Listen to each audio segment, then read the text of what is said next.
Caríssimos irmãos, filhos, quando uma pessoa está prestes a morrer, prestes a entregar sua alma a Deus, as suas palavras têm um peso muito grande, soam como um testamento e um mandato tão importante que aquilo fica na memória dos presentes, sobretudo dos seus filhos, e fica durante toda a vida.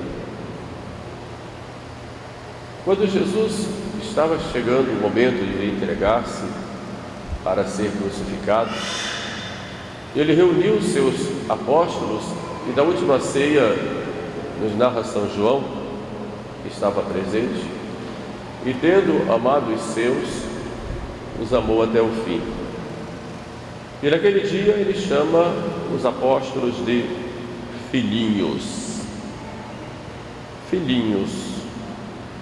Antes de partir, eu vos deixo um novo mandamento: que vos ameis uns aos outros como eu vos amei. Já na lei antiga falava do amor a Deus sobre todas as coisas e amor ao próximo como a nós mesmos, como acabamos de ouvir Jesus falando aos fariseus que conheciam a lei, e Jesus aí coloca como o maior dos mandamentos. Mas agora ele fala de um novo mandamento. E por que novo? Porque ele coloca já o modelo desse mandamento, que é ele mesmo. Tendo amado os seus, os amou até o fim. Eu vos dou o novo mandamento, que vos ameis uns aos outros como eu vos amei. Portanto, o modelo do amor é o próprio Jesus Cristo, que dá a vida. Por isso, o amar como Jesus ama é dar a vida. Dar a vida a Deus e aqui, nesse contexto, dar a vida aos irmãos.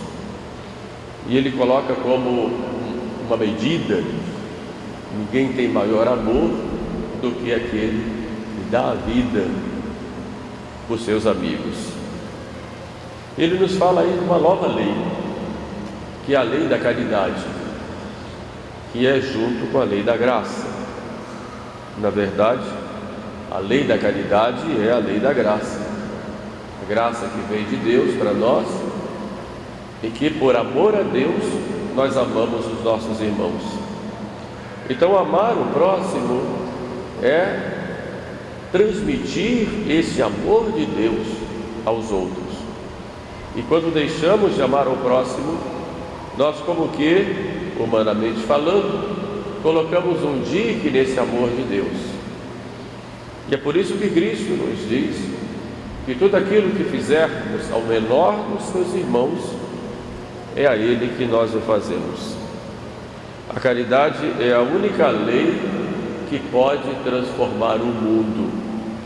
Podemos falar de muitas transformações culturais, transformações de modos de viver, mas a transformação verdadeira, quem veio trazer foi Jesus Cristo por essa lei, a lei da caridade. Em outro momento falaremos dessa caridade para com Deus, que consiste em viver na graça, em prestar a Ele o culto que é devido. Falaremos disso na nossa catequese de hoje, mas gostaria de falar para vocês um pouco sobre a caridade com os nossos irmãos. E nós vemos esfriando cada vez mais. Jesus chama a atenção quando o Filho do Homem voltar voltar ao mundo. Acaso achará fé sobre a terra? Mas como ele fala dos sinais anteriores ao fim do mundo, ele mostra que a caridade de muitos vai se esfriar. Não pode esfriar a caridade em nós. Se esfria a caridade, esfria-se o amor de Deus em nós. Por isso olhemos para o nosso próximo e olhemos nele o próprio Jesus Cristo e vivemos essa caridade para com o próximo. São João diz: ninguém pode dizer que ama a Deus que não vê, se não ama o próximo que vê. Mas como deve ser essa caridade? Refletirei em 3 pontos: a caridade nos pensamentos, a caridade nas palavras e a caridade nas ações. A caridade nos pensamentos. Nosso Senhor nos diz, numa das bem-aventuranças: bem-aventurados os puros de coração, porque estes verão a Deus. E nós entendemos, com alguns autores, a pureza de coração apenas no sentido da castidade, ter um coração casto. Também, mas a pureza de coração vai além disso. Pureza de coração diz respeito à reta intenção. A reta intenção em fazer as coisas, tendo em si sempre a glória de Deus como objeto.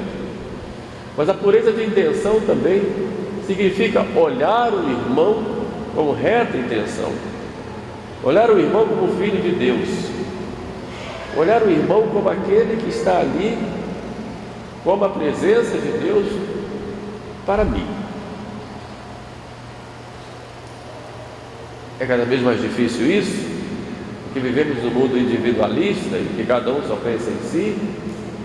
Por outro lado, vivemos em um mundo tão corrompido e quando olhamos o irmão já desconfiamos dele e achamos que ele vai fazer alguma coisa de ruim para nós. Realmente é difícil, mas é preciso olhar o irmão primeiro com o coração puro. Isso não significa ingenuidade, porque temos que ser simples como as pombas e prudentes como as serpentes, mas olhar o irmão com o coração puro é olhar o irmão no que ele tem de bom, ver no irmão suas qualidades. Nós temos muitas vezes um senso muito crítico, e quando olhamos as pessoas, olhamos primeiro os seus defeitos e olhamos para criticar, e logo pensamos mal dele. Olhar o irmão com o coração puro é olhar o irmão com caridade. Mesmo quando o irmão cai em algumas faltas, cai em alguns pecados, olhar o irmão com o coração puro é pedir a Deus misericórdia por ele e estar sempre pronto a perdoar quando ele pede perdão. Olhar o irmão com o coração puro significa nunca fazer juízo temerário dele. E o juízo temerário consiste em julgá-lo sem ter qualquer indício de culpabilidade. É julgá-lo das suas intenções. Só Deus pode julgar as intenções. Nós podemos julgar as atitudes, pelas atitudes conhecer a pessoa, mas qualquer que seja o ser humano, nem tudo está perdido. Lembremos-nos de que na cruz o ladrão se salvou. Mesmo que tenha cometido desatinos, na hora da morte ele diz: Mestre, lembra-te de mim. Senhor, lembra-te de mim quando estiveres no teu reino. E Jesus naquele momento perdoa o bom ladrão. Bom ladrão. É interessante essa expressão, bom ladrão, porque apesar dos seus crimes, ele tinha algo de bom ali dentro dele, e naquele momento recebeu a graça, se arrependeu e confessou seu pecado e obteve a misericórdia de Deus. Nem tudo está perdido no ser humano. É verdade que o ser humano nos decepciona tantas vezes, mas quantas vezes também nós decepcionamos a Deus e aos irmãos com as nossas atitudes, muitas vezes bruscas, intempestivas. Nem tudo está perdido. Por isso, caridade com os irmãos é caridade nos pensamentos. Olhar o irmão e pensar: aqui tenho o meu irmão, aqui tenho o outro Jesus Cristo. É verdade que o amor me leva a olhar esse irmão como imagem e semelhança de Deus. Esta é a maior dignidade que existe na pessoa. Ninguém tem dignidade por pecar. Hoje, devido aos vícios, às paixões mundanas, Pessoas saem pela rua gritando em direitos e direitos de ser diferente. Não preciso dizer aqui exemplos, porque não é o momento, mas sai tendo direitos a ser diferente no sentido de direito de pecar. Posso sair por aí proclamando o meu pecado. Não existe direito de pecar, mas eu tenho que respeitar aquela pessoa como o direito humano, ou seja, por ele ser pessoa humana. E o respeito não é ao pecado dele, mas o respeito é à pessoa dele. O pecado dele não lhe dá direitos. E nós vemos, infelizmente, hoje muitos saírem pelas ruas fazendo até paradas e proclamações com o apoio da mídia e com o apoio de tantas instituições, direito de pecar. Ninguém tem direito de pecar. O pecar é um abuso da liberdade que Deus deu, mas ele tem o direito de ser respeitado como pessoa humana, uma imagem e semelhança de Deus. Não o direito de fazer erros, e não o direito de proclamar os seus erros e colocar os seus erros como se fosse uma coisa normal, como se fosse um direito. É preciso distinguir bem isso quando eu falo no respeito à pessoa e não o respeito ao pecado da pessoa. Porque se tem uma coisa que Deus odeia, humanamente podemos dizer assim, é o pecado. A única coisa que Deus abomina é o pecado, embora ame o pecador. E como Deus abomina o pecado e odeia o pecado, o único ódio que nós devemos ter é ao pecado. Não só os nossos, mas ao pecado como tal. Inclusive ao pecado que está na sociedade, que vai cada vez mais se tornando como regra de vida, como propaganda. Pode-se fazer o que quiser, até matar o próprio filho pode-se fazer, até matar o indefeso pode-se fazer. A isso nós odiamos, e temos que manter esse ódio, que é o santo ódio. Quando a Bíblia fala no livro do Eclesiastes, há tempo para tudo, tem um trecho lá que diz: há tempo para amar e tempo para odiar. Tempo para amar a Deus e aos irmãos, e tempo para odiar, não a Deus e aos irmãos, mas odiar ao pecado, que nos afasta de Deus e nos afasta da verdadeira fraternidade. Então, caridade nos pensamentos sempre. Caridade deve estar também nas palavras. E Jesus fala tanto das palavras, até curar mudo ele curou, né? E uma das suas últimas palavras antes de subir ao céu, já na ascensão, foi: ide e falai. E nós usamos ide e pregai. Ide e fazei de todos discípulos meus. E a palavra é tão importante em nossa língua que Jesus fala que nós vamos prestar contas de toda a palavra vã que nós houvermos pronunciado. A palavra tem uma força muito grande, podemos dizer que tem um poder muito grande, porque em toda palavra há um germe, palavra humana, da palavra, que é a expressão da sabedoria do Pai. O verbo, palavra, se fez carne. Por isso toda palavra correta é uma palavra que expressa esta palavra de Deus, e é a expressão dessa palavra que se fez carne e habitou entre nós. Por isso nós temos que ter muito cuidado com as palavras. As palavras curam, as palavras ferem, as palavras consolam, as palavras levam ao desespero, palavras matam, as palavras ressuscitam, as palavras levam ao inferno, mas as palavras também levam ao céu. Por isso temos que ter muito cuidado com a palavra que nós dizemos. A palavra nos foi dada para edificar, para construir. Temos que ter cuidado com a boa fama do nosso próximo quando nós falamos. E hoje existe, infelizmente, um grande abuso das palavras. Quanta palavra falsa, quanta mentira.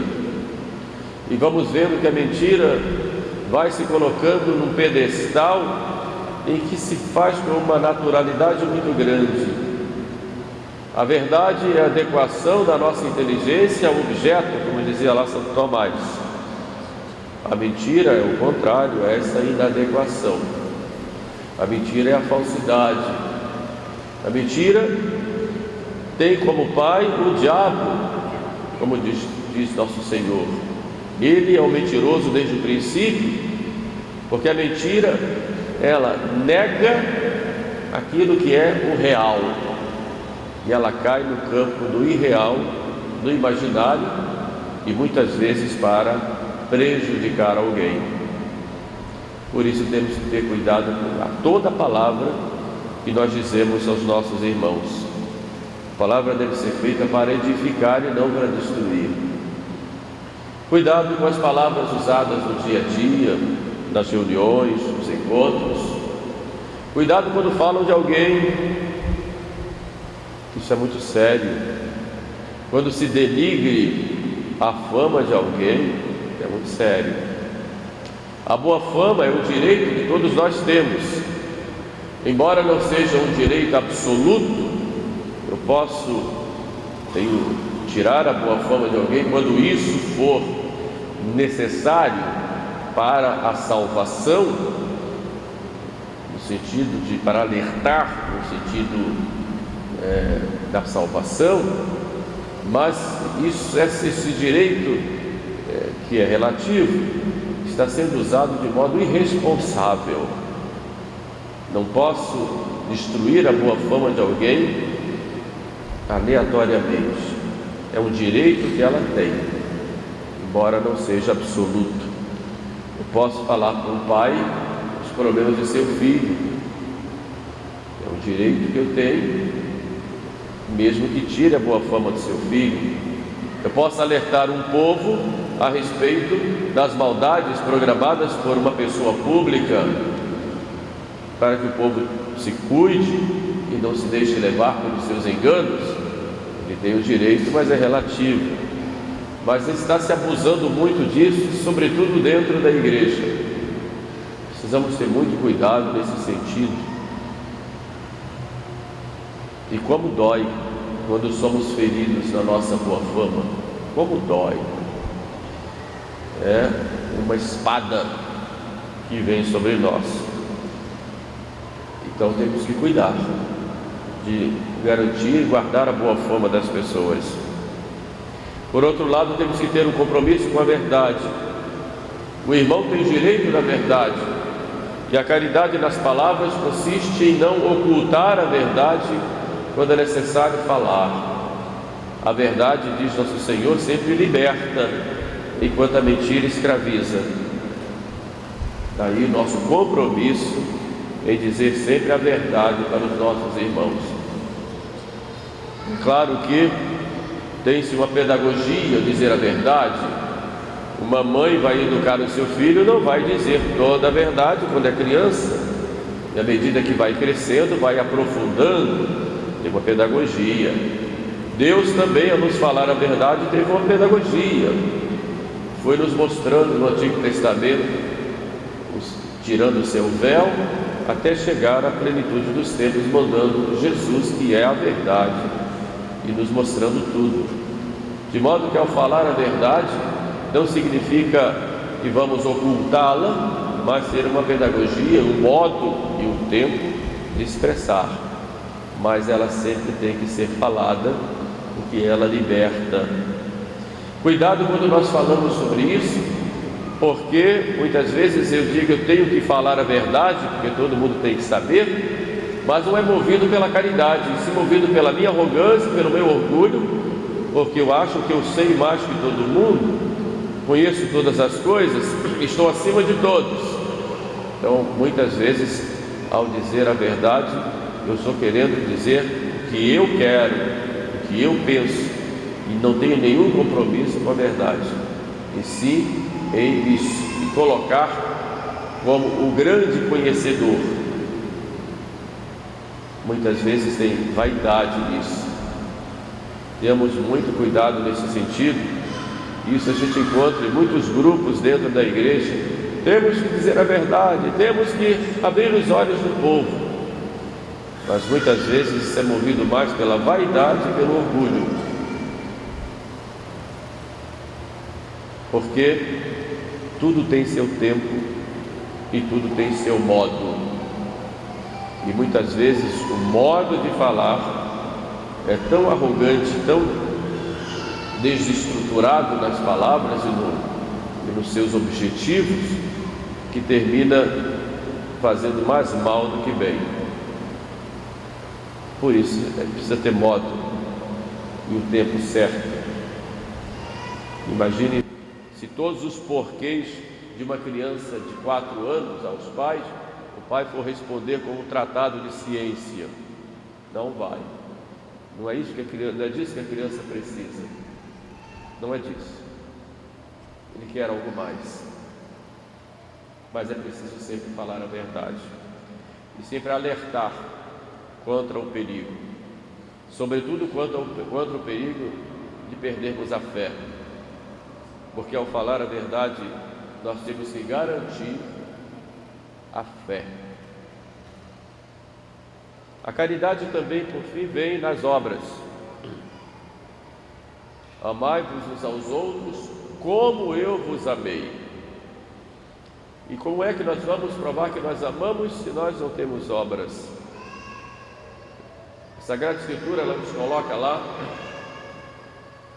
e se teu irmão chega e diz, estou com fome, e você diz, muito bem, meu irmão, que Deus o abençoe e vai em paz, não resolveu o problema dele. A caridade exige obras. Eu tenho que dar um prato de comida para ele, assim eu faço a caridade. Mas a caridade começa primeiro com a oração. Como nós precisamos rezar uns pelos outros. Todos nós aqui temos nossos problemas, nossas tentações, nossos sofrimentos. Como temos que rezar uns pelos outros? Como temos que rezar uns pelos outros, repito. Esse é o primeiro compromisso nosso nas nossas obras. Santa Teresinha nos dá muito esse exemplo. E ela, novinha ainda no convento, soube que tinha um criminoso que não queria se converter. E foi-lhe oferecida a confissão e ele estava condenado à morte e não queria se converter. E essa notícia saiu no jornal, e num dos embrulhos lá da cozinha, Teresinha viu aquilo e disse, esse vai ser meu primeiro filho. E a partir dali começou a rezar por ele, começou a fazer penitência. E depois veio a notícia que no caminho do patíbulo, aquele homem pediu o crucifixo e beijou. É a oração, o poder da oração de uns pelos outros. Temos que rezar.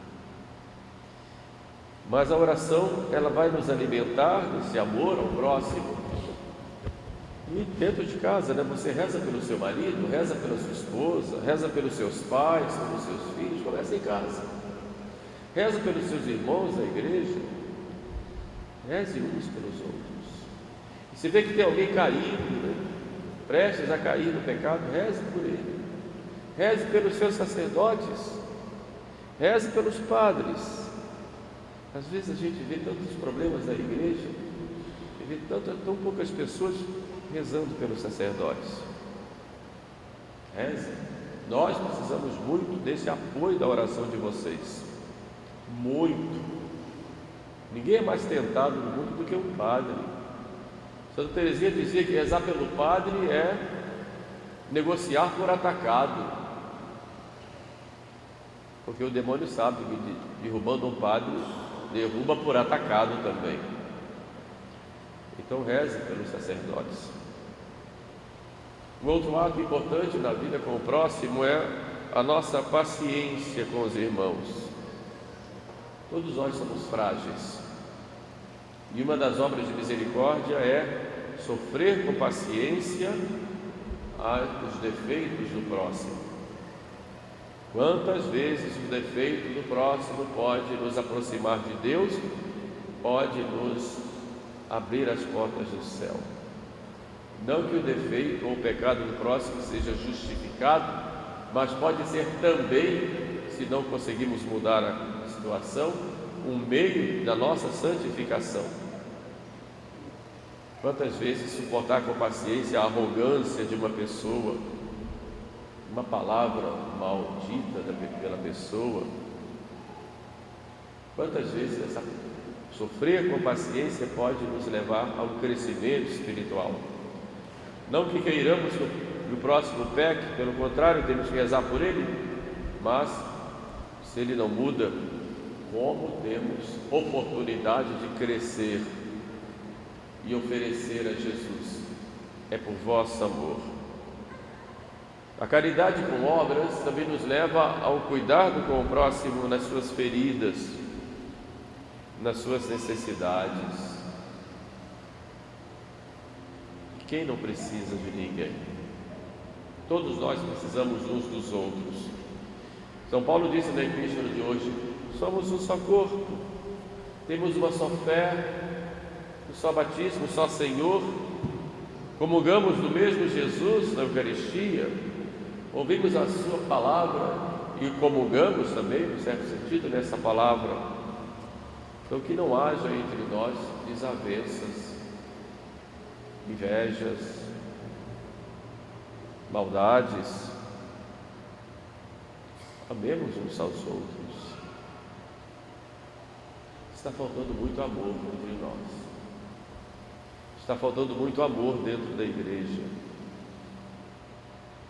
E nos grupos tradicionais, ditos tradicionalistas, não gosto muito desse termo, mas é uma maneira de identificar quanta desarmonia, quanta falta de amor, quanta vaidade. Em nome da defesa da fé, quantas pessoas são destruídas. Se não pertence ao meu grupo, está no inferno. Se não está aqui no meu grupinho, esquentando a mão comigo, esta fogueirinha que nós temos aqui, está condenado. Isso é contra a caridade. Isso é contra a caridade. Não foi isso que Jesus pregou. E às vezes por coisas tão pequenas, que nos une a fé, que nos une a caridade, que nos une a esperança em nosso Senhor, que nos une à igreja. Mas porque a minha igreja, o meu jeitinho de ser igreja é o único, eu tenho que respeitar o outro. Respeitar o outro.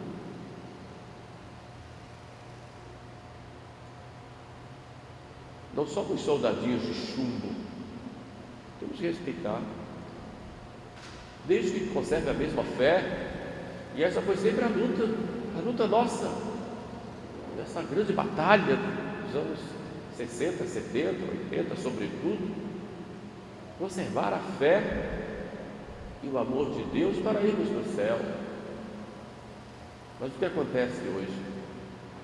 Forma um grupinho aqui, outro grupinho ali, um grupinho acolá, e esse não aceita uma coisa, esse não aceita outra, e começam a se digladiar. Quanta falta de caridade! E nós sacerdotes, Vocês certamente sabem melhor do que nós, porque eu pelo menos não tenho tempo e não quero ficar me envolvendo com redes sociais e procurando os comentários a nosso respeito, mas imagino o que dizem. Quanta falta de caridade e falta de conhecimento.